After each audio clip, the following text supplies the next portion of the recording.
우리가 이제까지 함께 살펴본 이 히브리서 11장의 주된 내용이 무엇인가 할 때 그것은 믿음으로 큰 어려움을 이겨낸 신자들의 모범을 쭉 소개하는 것입니다.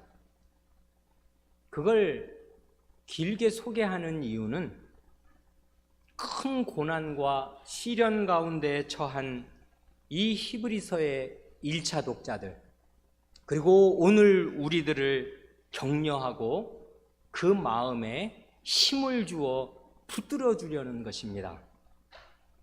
그래 히브리서의 저자는 11장에서 거기 아벨, 에녹, 노아를 이렇게 시발로 해서 아브라함을 비롯한 족장들의 믿음을 쭉 소개하고, 그 다음 출애굽의 지도자 모세의 믿음을 말하고, 그리고 나서는 출애굽 1세대가 믿음으로 홍해를 건넌 일, 이어서 출애굽 2세대가 믿음으로 약속의 땅에 들어가서 첫 성을 정복한 일을 소개합니다. 여기에 나오는 그 믿음의 인물들이 순탄한 인생길을 걸었던 것이 아니었습니다. 맨 첫 번에 소개된 그 사람, 믿음으로 바른 예배를 드린 결과로 억울하게 살해되었던 그 아벨을 시작으로 해서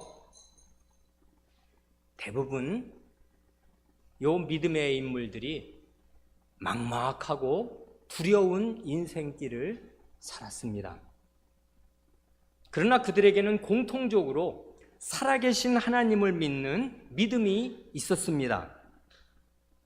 그 믿음은 하나님을 믿고 의지하는 믿음이었고, 하나님의 약속의 말씀, 하나님의 언약의 말씀이 그게 그 찬란한 내용은 미래에 이루어질 것이었는데, 미래에 이루어질 아직은 보이지 않고 실체가 만져지지 않는 내용의 말씀이었으나 그것이 하나님의 말씀이므로 틀림없이 이루어진다, 세상이 두 쪽이나도 이건 이루어지지 하는 그 믿음을 현실의 이 고난 많은 현실 속에서 입증해낸, 그래 현실의 고난을 그 소망으로 뛰어넘은 그런 믿음이었습니다. 그런 걸 우리가 이제까지 거의 6개월가량, 지난해 아마 10월서부터 이제까지 살펴보고 있습니다. 그런데요, 우리의 이 히브리서 기자는 하나님의 백성이 약속의 땅에 들어간 그 첫 사건, 그래서 그 첫 여리고성을 첫 성을 정복한 딱 그 이야기까지만 하고 멈추려고 합니다. 이제 이런 이야기 그만합시다 하면서 바둑으로 치면 끝내기 수순으로 들어가려고 합니다. 말하자면 이게 정리 모드라고요, 이제부터는. 그래, 오늘 우리는 32절, 히브리서 11장 32절로 38절을 쭉 읽었는데요, 거기 32절의 첫 마디가 내가 무슨 말을 더 하리요, 이거지 않습니까? 그 앞 31절까지 이 정도 예들을 쭉 들었으면 충분히 알아들었을 것 아닌가 하는 그런 의취이겠습니다. 내가 무슨 말을 더 하겠는가? 이러이러이런 사람들 일일이 다 들어서 얘기하려면 내게 시간이 부족하리로다 합니다. 밤을 새워서라도 할 이야기가 많이 있으나 그런 이야기 이제 그만하겠다 합니다. 그런데요, 이제까지 그 히브리서 11장 앞부터 31절까지 쭉 그 예를 들었던 그 믿음의 인물들의 이야기, 그 구약 성경 어디에 주로 나오는 것입니까? 그거 우리가 모르지 않습니다.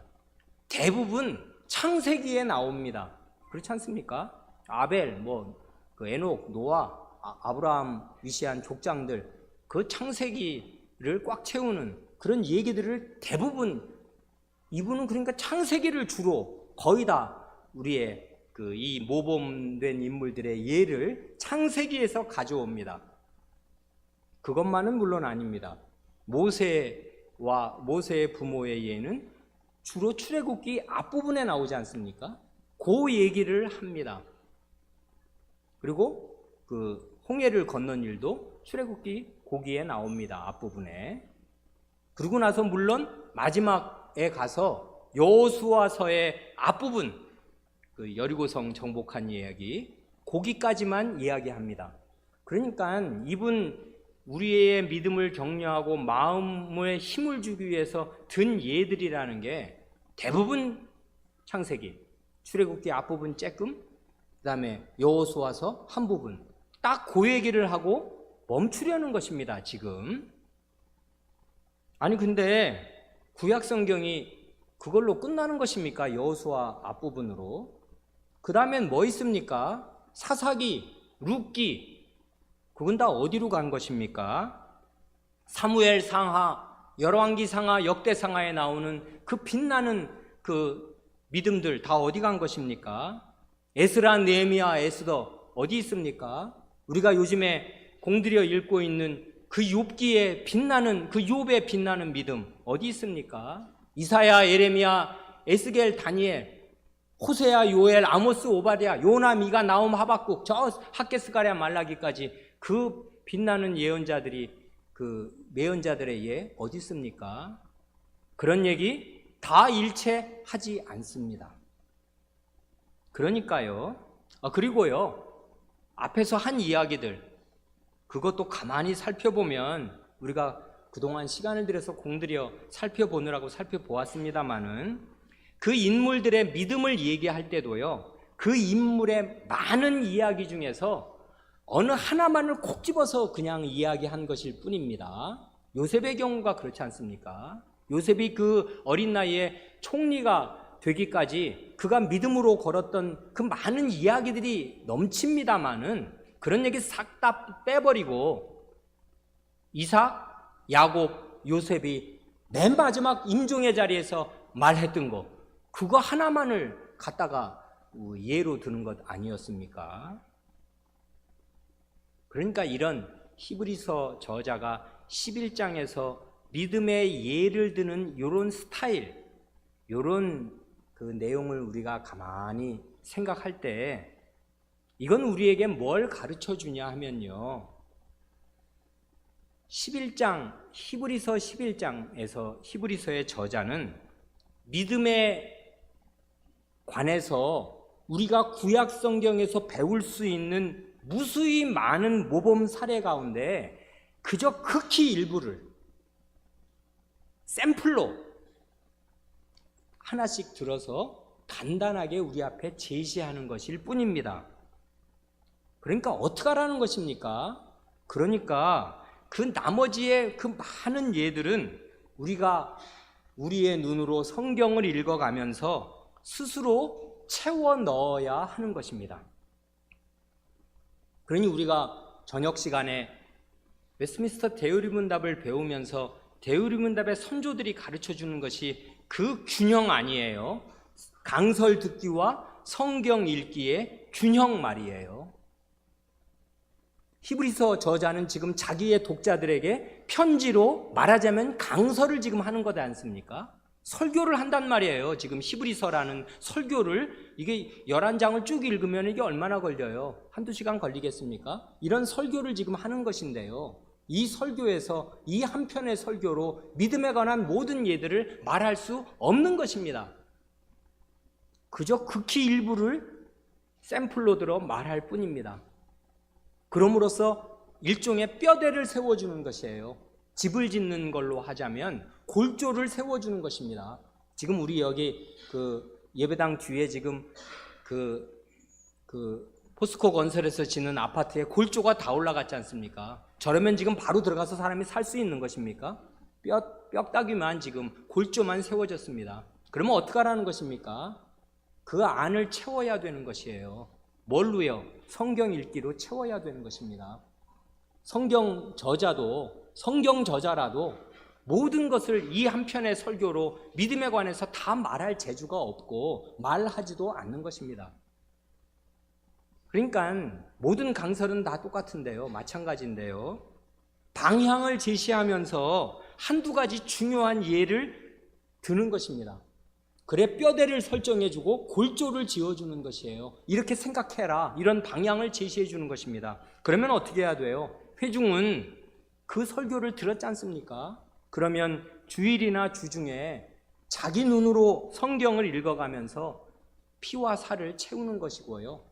그 골조에 페인트도 칠하고 내장을 해서 사람 살만한 집으로, 자기가 넉넉히 살 집으로 가꾸고 만들어야 하는 것입니다.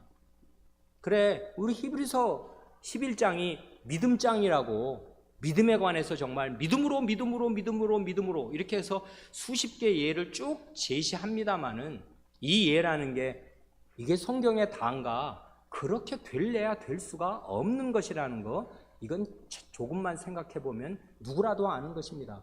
이것에 대해서 배우면 믿음에 대해서 다 배운 것입니까? 그럴 수가 없습니다. 그러면 어떻게 하라는 것입니까?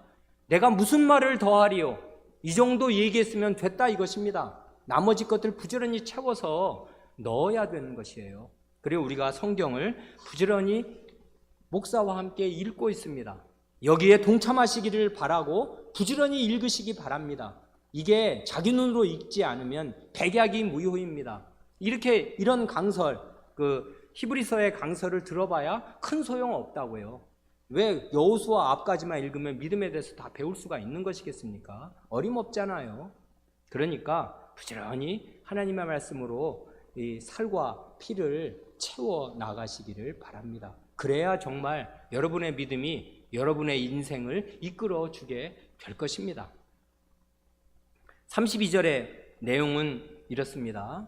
무슨 말을 더 하리요 하면서 이러이러한 사람들의 이야기들 다 하려면 정말 시간이 부족해서 이루다 말할 수가 없습니다 하는데, 그 이러이러한 사람들 6사람이 대표적으로 언급됩니다. 누굽니까? 기드온, 바락, 삼손, 입다, 다윗과 사무엘, 그리고 선지자들입니다.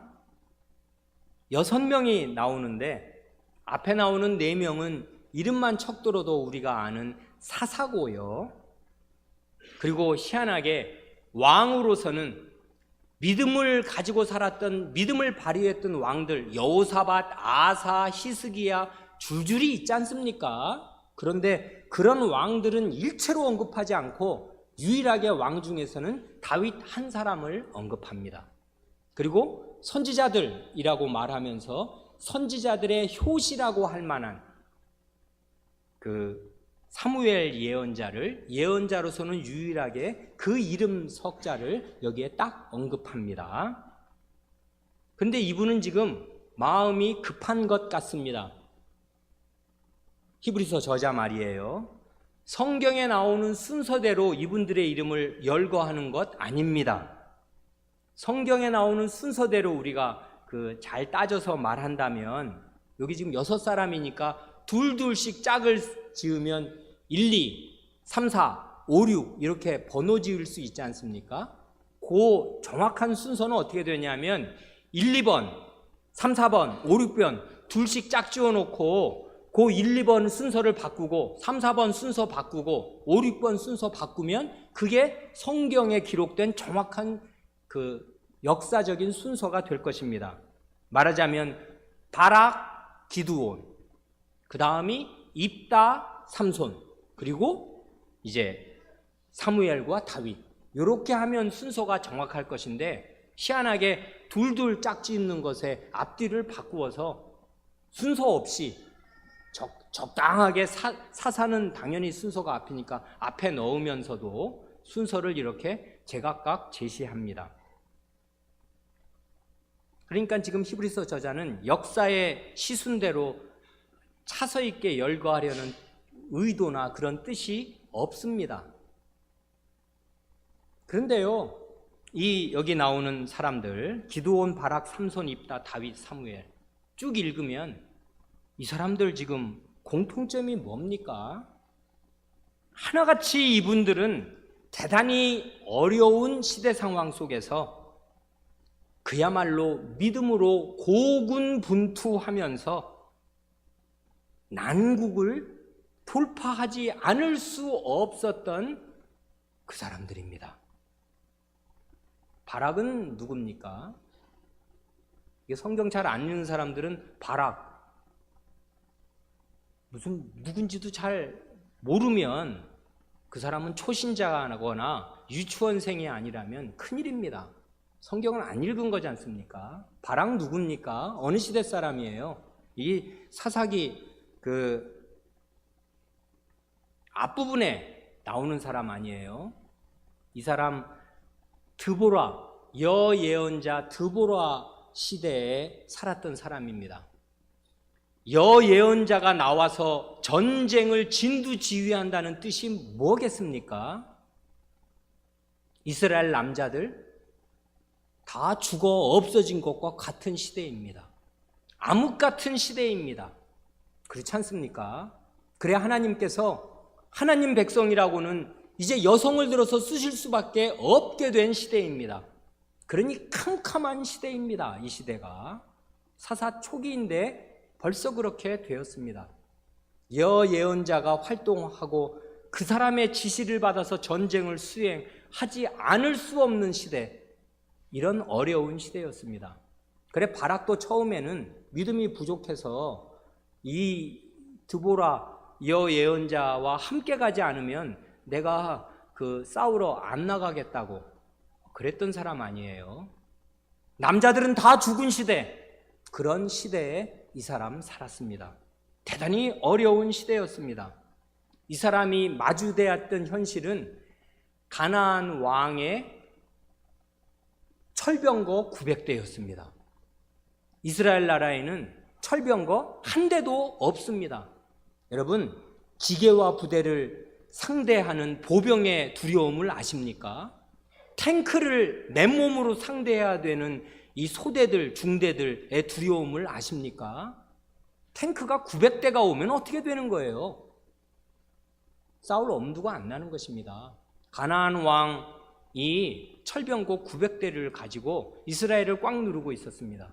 그러니 남자들은 다 죽은 것과 같았습니다. 사실상 그런 시대에 바락이 이 여예언자의 지도를 받으면서 사사기 4, 5장에서 이 철병거 900대를 가진 가나안 왕 야빈과 군대 장관 시스라를 격파합니다. 믿음으로 그렇게 하였습니다. 기드온은 또 어떤 사람입니까? 사사기 6장 이하에 나오지 않습니까? 이건 대단히 유명해서 교회 오래 다닌 사람이라면 모를 수가 없습니다. 이건 에브라임 지파도 아닙니다. 북이스라엘 지파의 가장 강력한 지파가 에브라임 지파인데 이건 에브라임 지파도 아닌 므낫세 지파의 미약한 집안 출신입니다. 그런데다가 병사나 아니나 하나님이 다 돌려보내셔서 결국은 300명 남았는데 이 사람이 당한 현실은 바닷가의 모래처럼 많은 미디안 연합군의 군대였습니다. 그래 이 300명으로 그 미디안 연합군의 군대를 격파합니다. 입다는 또 누굽니까? 이 사람은 길르앗, 그러니까 요단강 건너편 사람 아니에요? 므낫세 지파 사람인데 이 사람은 갈수록 나빠지는데 상황이 기드온만큼도 못 됩니다. 기드온은 그래도 좀 괜찮은 집안의 자식이었던 듯한데 입다는 그렇지도 못했습니다. 입다는 어땠습니까? 기생의 아들입니다. 첩자식이라고요. 그래 본처 소생들한테 박해를 받습니다. 너 같은 기생의 아들이, 첩자식이 우리 집에 같이 산다니 수치다. 나가라. 그래서 집에서 쫓겨납니다. 그래 외롭고 힘든 사람들하고 일종의 불황아들 같은 사람하고 함께 모여 살았습니다. 그런 사람이 이 11장에 사사기 11장에서 암몬 물리치는 사람으로 쓰임 받습니다. 상황은 갈수록 더 나빠집니다. 삼손은 어떻습니까? 이건 사사기 그 13장에서 16장, 이러면 사사기가 거의 끝나가는 것입니다. 사사기 17장부터 21장까지는 두 개의 큰 에피소드를 기록하고 마치거든요. 그래서 사실은 사사기의 사사시대의 내용으로는 삼손이 거의 마지막을 장식하는 사사가 되는데, 이 사람 때는 최악입니다. 블레셋의 그 지배하에 온 나라가 짓밟히면서 백성들의 정신이 썩어 문드러져서 자기들의 사사를 잡아다가 블레셋에 바치는 그런 시대가 되었습니다. 그래, 왜냐하면 그렇게라도 해야 우리가 블레셋의 지배 아래서라도 그나마 숨쉬고 사는데, 얘가 자꾸 블레셋 사람 들쑤셔 놔가지고 블레셋 사람이 열받아가지고 우리를 훨씬 더 괴롭히니, 아니 이런 거 저런 거 필요 없고 얘 붙잡아다가 블레셋에 바치고 그나마 조금 숨쉬고라도 살자, 요러는 게 하나님 백성들의 대부분의 정신이었습니다. 그래 삼손을 잡아다가 블레셋에 바쳤습니다. 요런 시대에 외롭게 일당백 일당천으로 블레셋을 물리친 사람이 삼손입니다.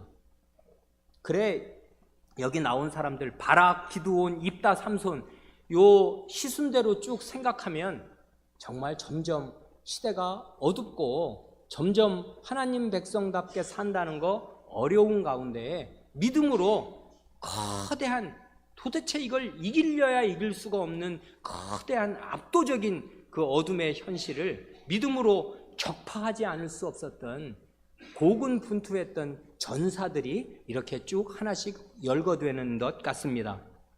그런가 하면 사무엘이 어떤 사람인지는 다 압니다. 이게 사사시대 맨 마지막 사사 아니에요. 사실상 사무엘이 맨 마지막 가장 어두운 시대라고 해요. 삼손 그 시대, 그러니까 블레셋에 다 짓밟히던 그런 시대에 사무엘이, 그 어린 사무엘이 말이에요, 이제 그 성전에서, 성막에서, 그 실로에서 그 자라면서 홀로 블레셋을 막아냅니다.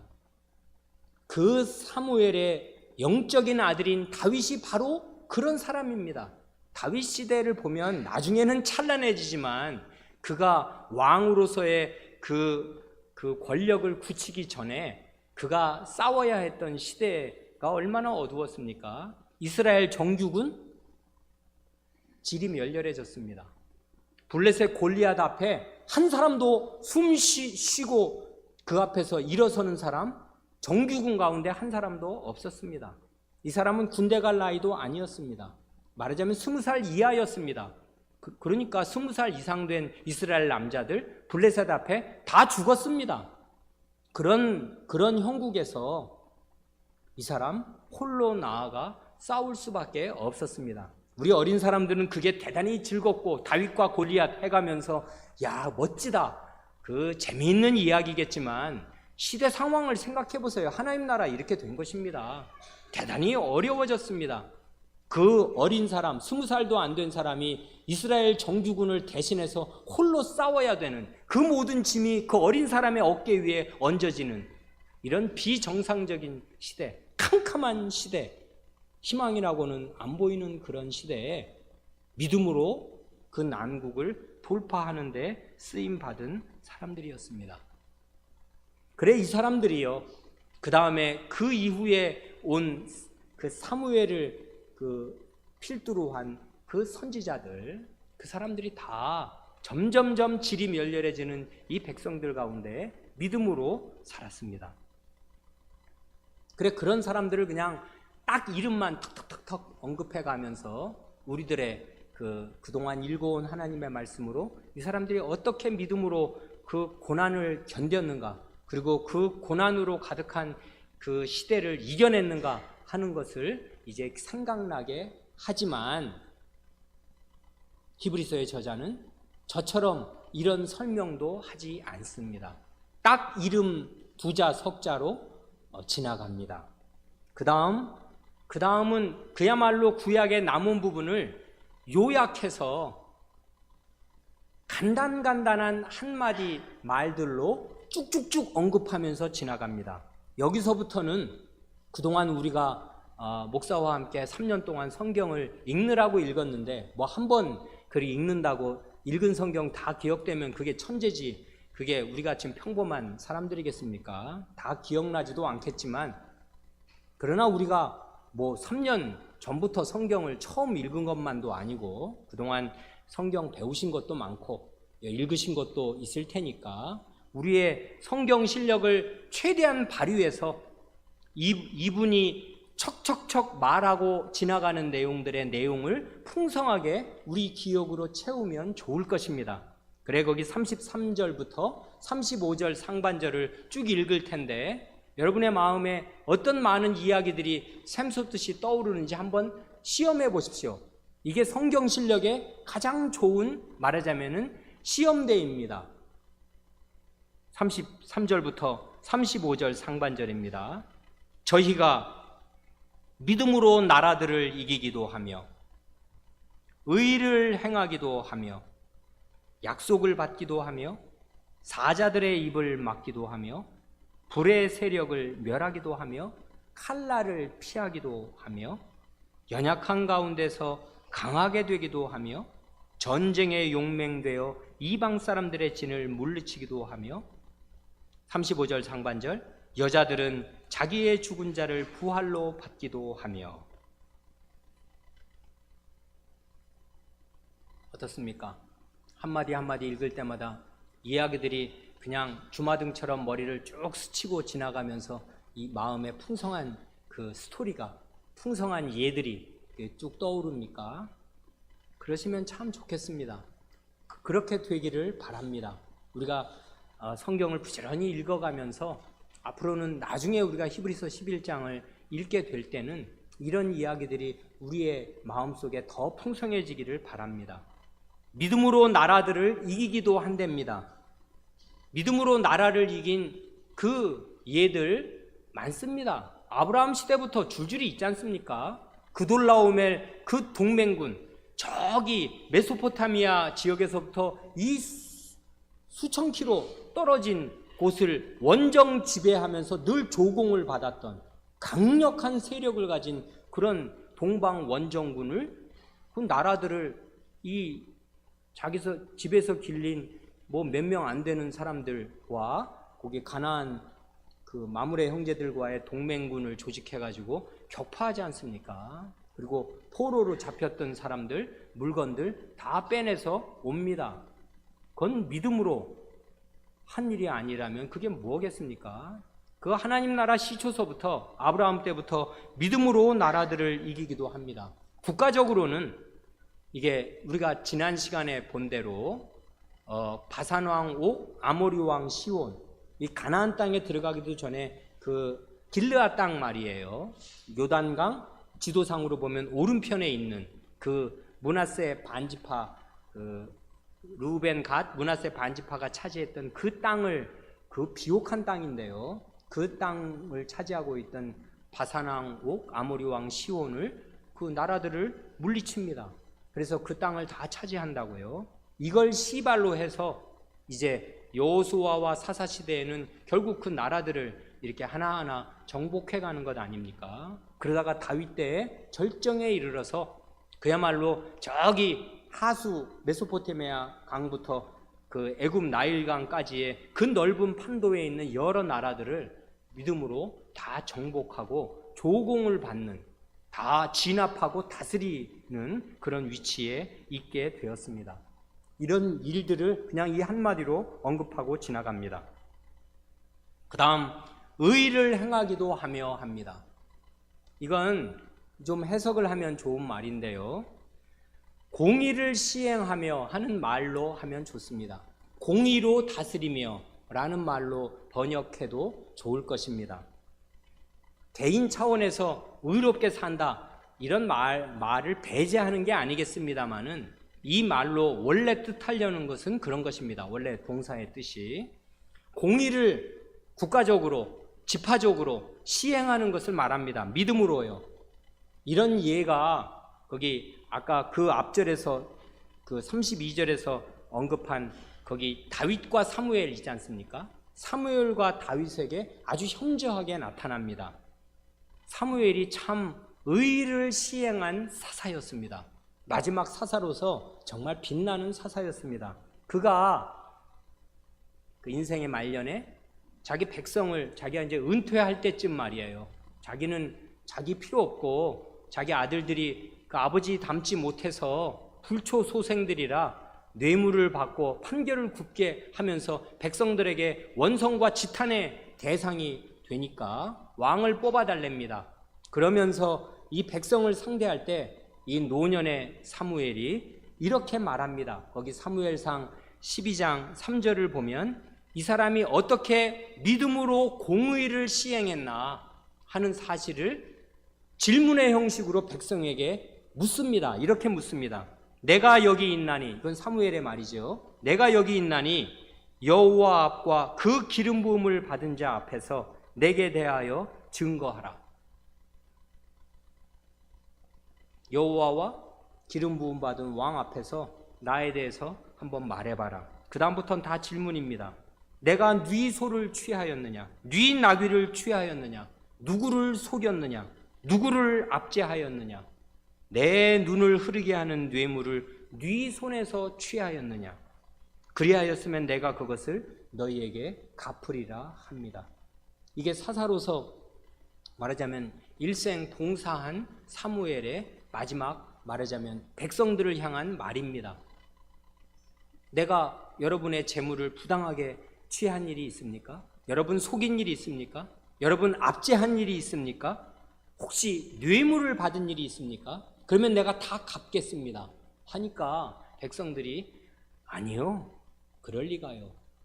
우리가 겪어서 아는 대로 사무엘 예언자님은 그런 적이 없으십니다 하고 하나님 앞에서 이 말들을 주고받습니다. 이런 게 바로 의를 행하는 거라고요.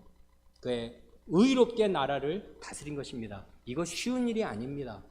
하나님 백성 가운데 이렇게 하는 왕들이 많았습니까? 적었습니까? 적었습니다.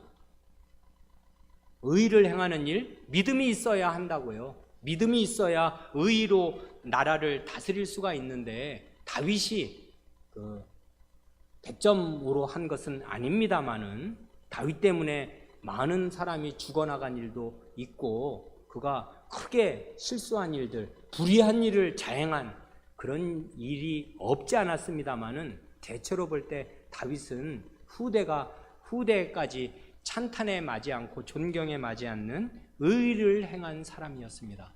다윗 때에 정말 나라가 나라답게 되었습니다. 이게 나라냐? 묻지 않을 수 있게 되었습니다. 공의로운 나라로 세웠습니다. 그 다음 약속을 받기도 하면은 나중에 하기로 하고 일단 지나갑니다. 사자들의 입을 막기도 하며 누구 생각납니까? 어린 사람들 큰 소리로 대답해 보십시오. 누구 생각납니까? 사자들의 입을 막은 사람? 예, 다니엘입니다. 똑똑합니다. 성경을 잘 읽었습니다. 좋습니다. 이건 뭐 대답 안 하더라도 다 아실 만한 내용이겠습니다. 믿음으로 사자들의 입을 막았습니다. 이건 보통 일이 아니지 않습니까? 꼭 여기에 해당되는 예는 아니겠지만 다니엘의 예는 아주 현저하고요. 그리고 다윗의 용사들 가운데 사자와 맞붙어서 정말 사자들의 입을 막고 다윗 자신이 그 사자와 곰을 막으면서 그 아버지의 양을 지킨 사람이기도 하고 그 이스라엘 백성을 지키기 위해서 다윗의 용사들이 사자들을 막은 일이 있습니다. 그 다음 것도 이해하기 쉬운데 이해가 척 떠오를 만한데 불의 세력을 멸한 활활 타는 불 속에서 건짐을 받고 불의 세력이 마치 없어진 것처럼 불은 태우는 게 속성인데 그게 세력인데 그래봐야 소용없어 나 못 태워 하고 불의 세력을 멸한 그런 사람 누굽니까? 예, 이건 뭐 우리가 모르지 않습니다. 다니엘의 세 친구들의 이야기를 지금 이 마음에 두고 있는 것 같습니다. 하나냐, 미사엘, 아사랴.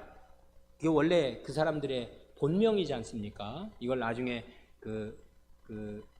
바벨론식으로 그 이방 신의 이름으로 계명을 시켜가지고 사드락, 메삭, 아벳누고라고 계명시킨 그 다니엘의 세 친구, 그 사람들이 정말 믿음으로요 그 풀무불 속으로 들어갔습니다.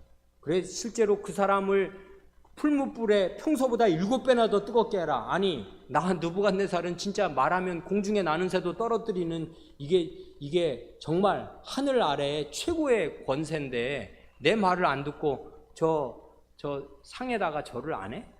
기분 나쁘다 이거. 저놈들 싹 다 태워 죽여야 되겠는데 평소보다 7배 더 뜨겁게 해라. 그래갖고 하도 달궈 놔가지고 이 세 친구를 붙잡아다가 풀무불에 던져 넣으려고 붙잡아서 데리고 가는 호송하던 군사들이 다 타 죽었는데 이 사람들은 그 불 속에서 멀쩡하였습니다. 믿음으로. 그런 일은 대단히 믿음의 승리를 거둔 일로 우리가 한 번 들으면 잊혀지지 않을 만큼 우리의 뇌리에 각인되어 있습니다. 믿음의 일이었습니다. 믿음으로 이렇게 하였다, 지금 이거 아니에요. 그 다음에 믿음으로 칼날을 피하기도 하였다. 이 애들은 누굽니까? 임금이 죽이겠다고 달려드는데 칼을 들고 군대를 동원해서 죽이겠다고 하는데 믿음으로 그 칼날을 피했던 사람들, 이건 굉장히 예가 많습니다. 다윗이 뭐 아주 대표적인 사람 아니에요. 그 사울이 칼을 들고서 정말 잡히면 죽인다고 그 다윗에게 도피할 때 그 뜻하지 않게 뭘 좀 도와줬다고 세상에 제사장 그 집안이며 그 마을을 뭐 80몇 명인가를 다 도륙한 정말 이거 그런 폭정이 없는 무자비한 왕 아니에요. 그러니 다윗이 잡히면 어떻게 됐겠습니까? 모가지가 댕겅입니다. 그런 무서운 칼날이 있었는데 왕이 칼을 들고 설치고 군대력을 동원하면 정말 힘없는 백성은 아무데도 갈 데가 없는 것입니다. 그런데 믿음으로 이제 칼날을 피하였습니다. 다윗이. 그런가 하면 엘리야 예언자는 그런 사람 아니에요. 그 정신없는 그 표독한 여자, 그 바알과 아세라의 선봉에 서 있는 그 이세벨 왕비가 죽이겠다고 칼을 들고 달려드는 것 아닙니까? 이 예언자들을 다 잡아 죽이는 그런 살벌한 정국에서 믿음으로 그 이세벨의 칼날을 피하였습니다. 그런가 하면 그의 제자였던 엘리사 예언자도 그 이세벨의 아들 여호람 왕의 그 죽이려고 보내는 칼날을 번번이 피했을 뿐 아니라 외적, 그 당시에는 수리아가 그 북쪽의 수리아가 이스라엘의 손에 놓였을 뿐 아니라 오히려 이스라엘을 압제하는 굉장한 강국으로서 그 큰 문제 아니었어요. 숙적이었습니다. 엘리사 시대 때. 그래 아람 사람들이 군대가 이 엘리사를 잡으려고 몇 번이나 군대를 보냈습니다마는 족족 믿음으로 그 칼날을 피하였습니다. 그런가 하면 그 뒤에 연약한 가운데에서 강하게 되기도 하며, 이런 예는 앞에 나오는 모든 예, 우리가 생각하는 모든 사람의 예에 다 해당될 것입니다. 우리는 다 연약한 사람들인데, 그리고 여기 나왔던 사람들도 다 연약한 사람들이었습니다. 기드온 안 그랬습니까? 바락 얼마나 쫄았습니까? 기드온 처음에 얼마나 벌벌 떨었습니까? 그리고 다윗도 왜 안 그렇게 했습니까? 그런데 이 사람들이 다 연약한 가운데 믿음으로 강하게 되었습니다. 특별히 여기에 한 가지 잊지 못할 예가 삼손의 마지막 전투일 것입니다. 삼손 그런 사람 아닙니까? 참 연약한 데가 있는 사람이었습니다. 여자에 약했습니다. 때로는 그 여자와의 그 결혼을 이용해서 블레셋을 쑥밭으로 만들기도 하였습니다마는 그게 버릇이 되다가 나중에는 그게 자기가 실제로 홀려서 말이에요. 하지 않아야 될 말을 하고 비밀을 누설하고 하나님과 맺은 나실인의 서약을 스스로 깨뜨리는 자리에 들어가서 이루 말할 수 없이 연약하게 되었습니다. 그래 연약한 가운데 그가 두 눈이 정말 뽑히고 아무것도 아니게 되어서 그 짐승처럼 맷돌을 가는 신세로 전락하고 말았을 때, 그러면 그 사람이 이스라엘을 지키는 유일한 방패인데, 그런 이스라엘의 방패가 그 지경이 되었으니까 나라 꼴이 이제 말이 아니게 되었을 때, 그때 연약할 그때 그가 하나님께 간곡히 기도하고서 믿음으로 그 신전을 무너뜨려서 살아서 그 적을 물리쳤던 것보다 죽는 그 순간에 더 많은 적을 물리쳐서 그 하나님 백성을 블레셋의 손으로부터 건졌습니다. 이런 예들이 연약한 가운데서 강하게 된 예들입니다. 너무나 많아서 일일이 말할 수도 없습니다. 전쟁에 용명되어 이스라엘 이방 백성의 진을 물리친 예들은 너무나 많습니다. 그 다윗의 용사들이 정말 그랬지 않습니까? 그 다음 35절 상반절의 그 예는 이건 아주 현저하지요. 우리가 성경을 읽으면 모를 수가 없지요. 여자들은 자기의 죽은 자를 부활로 받기도 하며, 누구를 말하는 거겠습니까? 우리 초등학생, 중학생들 한번 힘있게 대답해 보십시오. 누굽니까 이거? 누구를 생각하면서 이 히브리서 저자가 이 말을 하는, 이 여자 누구, 어떤 여자 말하는 것입니까? 누구요? 예, 뭐 이렇게 소근소근 하시는데 큰 소리로 자신 있게 대답할 수 있는 그런 분은 없는 모양이네요. 누굽니까? 엘리야 시대의 누구예요? 꿀 드셨어요? 모를 수가 없지요. 이런 거는 너무나 유명한 이야기지 않습니까? 자기의 죽은 자를 믿음으로 돌려받았습니다. 사렙다의 과부가 엘리야 시대 때 그랬습니다. 그게 아주 특별한데요. 이 사람은 이방인입니다. 이 믿음의 위인의 계보에서 그 기생 라합을 적어 넣었는데, 믿음으로 자기의 죽은 자를 돌려받았던 그 여자 중에 이방인 사렙다의 과부를 끼워 넣은 것 같습니다. 이 사람 바알 아세라 신앙의 그 본거지인 그 소굴이라고 할 수 있는 그 시돈 사람이란 말이에요. 사렙다가 거기 아니에요. 시돈. 그러니까 이방 여자였고 하나님 원래 안 믿는 사람이었는데 어떻게 이스라엘에서 전해온 그 소식을 듣고서 여호와가 참신이라는 믿음이 생겼고, 여호와의 사자인 엘리야가 자기 집에 왔을 때 정말 믿음으로 그를 공교했습니다. 우리가 이 사건 길게 얘기할 필요도 없이 다 압니다. 그거 쉬운 일 전혀 아닙니다. 아들하고 과부가 아들 하나 있는데 먹을 게 똑 떨어져 가지고 마지막 요 남은 걸로, 마지막 남은 기름과 마지막 남은 떡으로 이거 구워 먹고 그다음부터 먹을 게 아무것도 없고 구할 수도 없고, 이 가뭄에 재산이 있나 뭐가 있나 모든 것 다 기울였는데 요게 마지막 밥입니다.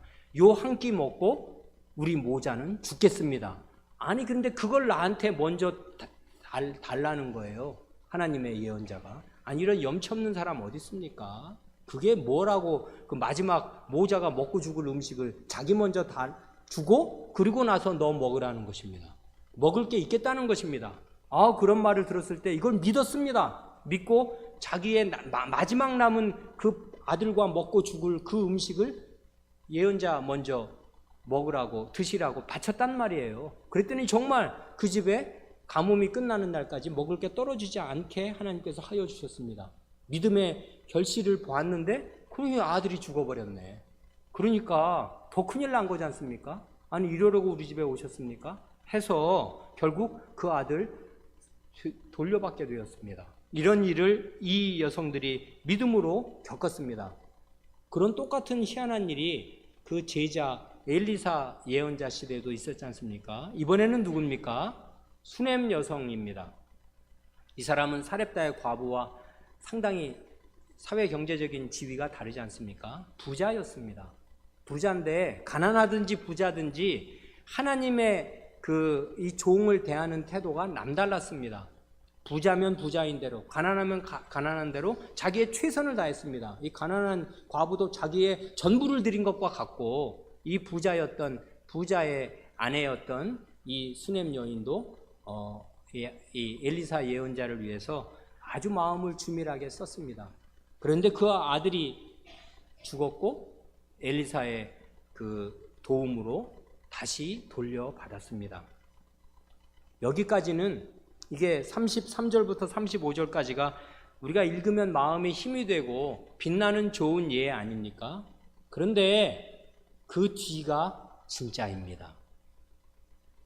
35절 이하가 우리의 상황에 맞고 히브리서 1차 독자들의 상황에 맞는 이야기입니다.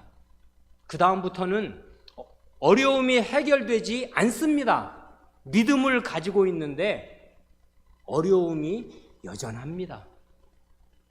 그리고 죽어나갑니다. 그런 예들이 계속된다고요. 그러니까 그 다음 예들이 우리가 정신 차려 읽을 예들이 됩니다. 35절 하반절부터 38절이 이렇습니다. 또 어떤 이들은 더 좋은 부활을 얻고자 하여 악형을 받되 구차히 면하지 아니하였으며 또 어떤 이들은 희롱과 채찍질 뿐 아니라 결박과 옥에 갇히는 시험도 받았으며 돌로 치는 것과 톱으로 켜는 것과 시험과 칼에 죽는 것을 당하고 양과 염소의 가죽을 입고 유리하여 궁핍과 환난과 학대를 받았으니 이런 사람은 세상이 감당치 못하도다. 저희가 광야와 산중과 암혈과 토굴에 유리하였느니라. 이게 우리의 현실이고 히브리서 저자가 주목하고 있는 자기 독자들의 현실입니다. 인류의 역사는 이렇게 빛나는 이런 예들보다요, 이렇게 캄캄한 예들이 훨씬 더 많습니다. 우리의 현실에서 늘 경험하는 것 아닙니까? 우리가 뭐 사자굴에서 벗어납니까? 불 속에 떨어졌는데 불이 하나도 뜨겁지가 않습니까? 그런 일 어디 몇 번 있습니까? 없어요. 그럴 때는요, 그럴 만해서 그런 일이 일어난 것입니다. 어느 때예요? 최악일 때입니다. 최악일 때. 하나님의 나라의 등불이 완전히 꺼져버릴 때. 이 나라가 망했잖아요. 그래서 이방 나라에 잡혀가서 아무것도 하나님 나라라고 할 게 없게 되었고, 하나님 나라를 무너뜨린 바벨론은 왕성해서 온 세계를 지배하는 것처럼 보일 그때 하나님께서 이런 기적적인 방식으로 하나님 나라의 명맥을 살려주신 것 뿐입니다. 그러니까 이렇게 사람이 죽었다가 살아난다든지, 이렇게 불의 세력, 사자의 입을 막는다든지, 이런 일들은요, 완전히 역사가 암흑천지와 같이 되었을 때 빛이라고는 없으니까 하나님이 그렇게 반짝 빛나는 별을, 반짝 빛나는 빛을 비춰주신 것 뿐이라고요. 이런 게 늘 때마다 아무 때나 반복되는 게 아니고요, 아무 때나 반복되면은 정말 역사가 암흑천지다 그것입니다. 그러니까 이건 바랄 수도 없고 일어나지도 않아요. 이건 하나님께서 역사에 특별한 섭리로 특별하게 행하신 일일 뿐입니다. 대부분은 어때요? 대부분은 35절 이하와 같습니다. 캄캄한데 대단한 어려움이 닥치는데 그걸 믿음으로 뚫고 나가라 그것입니다. 그래, 아까 어떤 사람은 자기의 아들이 죽었을 때 돌려받기도 하였습니다. 그건 왜 그래요? 온 나라가 정말 죽음과 같은 암흑 가운데 있을 때 믿음을 가진 그 소수의, 아무도 없지 않습니까? 이스라엘 나라에 이런 식의 믿음 가진 사람들. 그랬을 때 그 한 사람의 믿음을 하나님이 붙들어 주시고, 믿음 가진 사람이 이렇게 된다 하는 걸 보여주시려고 육신의 부활, 그래서 죽은 아들이 살려나게 하셨습니다마는 그 다음 말이 나옵니다. 또 어떤 이들은 더 좋은 부활을 얻고자 하여 악형을 받되 구차히 면하지 않습니다. 여기 보면 더 좋은 부활이라는 말이 나옵니다. 우리가 히브리서를 11장만 지금 주로 공들여서 읽다 보니 히브리서 앞뒤를 모르는 채로 여기까지 와서 그런데요, 히브리서에 비교급 더 좋은이라는 말이, 더라는 말이 얼마나 나오는지 잘 주목해서 보십시오. 이게 히브리서를 읽는 묘미 중에 묘미입니다. 히브리서는 언제든지 이런 비교급 위에 서 있습니다. 구약과 신약을 비교합니다. 옛 제사장과 이 새 언약의 제사장을 비교합니다. 더 좋은 옛 언약과 더 좋은 새 언약을 비교합니다. 옛 제사장과 더 나은 새 언약의 제사장을 비교한다고요. 그래, 더 좋은이라는 말이 히브리서의 핵심 단어 중에 하나입니다. 비교급이라고요. 더 좋은, 그게 진짜다 그것입니다. 그래, 여기 보면 과거에 자기 아들이 죽었다가 하나님의 은혜로 죽은 아들이 살아나면 그것만큼 힘 있는 일이 어디 있겠습니까? 좋은 일입니다. 축하할 일입니다. 너무나 좋지요. 더 좋은 일이 있습니다. 그게 뭡니까?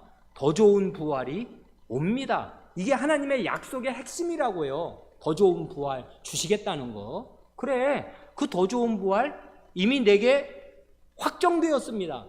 주실 것입니다. 아멘. 그러면요, 그 더 좋은 부활이 확정되었기에 악청을 받되 구차에 면하지 않을 수도 있는 것입니다. 이게 우리가 당할 대부분의 현실입니다. 그러면 우리는 구약의 그 찬란했던 자기 아들 죽었다가 되살아난 그런 복을 못 받는 것인가? 아닙니다. 더 좋은 부활 받습니다. 이걸 말한다고요, 히브리서 저자가. 그러니까 앞에 한 얘기가 의미가 없는 게 아니고 그게 믿음의 예인데, 그런 동일한 믿음을 견지하고 있으면 더 좋은 부활을 받게 된다, 그것입니다.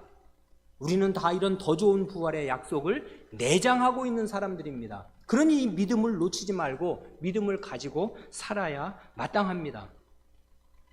또 어떤 이들은 희롱과 채찍질 뿐 아니라 결박과 옥에 갇히는 시험도 받았으며 합니다. 여기에 대해서 그 다음 37절 이하로 길게 드릴 말씀이 있는데 이걸 길게 말씀드리면 지금 이제 시간이 너무 많이 가서 오늘은 여기까지 말씀드리고 그 뒷부분은 다음 시간에 기회를 주시면 더 말씀드려야 할 것 같습니다.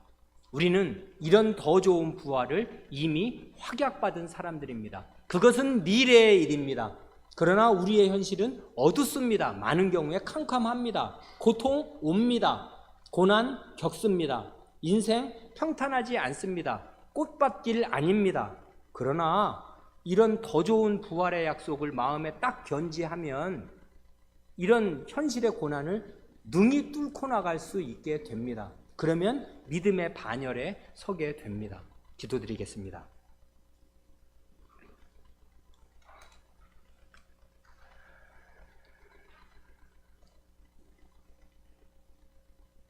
하나님 아버지, 고난에 처한 신자들을 히브리서의 저자가 격려하고 그 믿음을 붙들어주기 위하여 구약시대에 있는 여러 믿음의 위인들을 저희 앞에 제시하오며, 어떤 사람은 이름이 언급되나 또 많은 사람들은 이름이 언급되지도 않은 채로, 그러나 별처럼, 저희가 이름도 다 모르는 밤하늘의 별처럼 저희 위에 떠 있사오며 믿음의 모범으로 반짝반짝 빛나서 그 믿음으로 살라 저희를 격려하옵니다.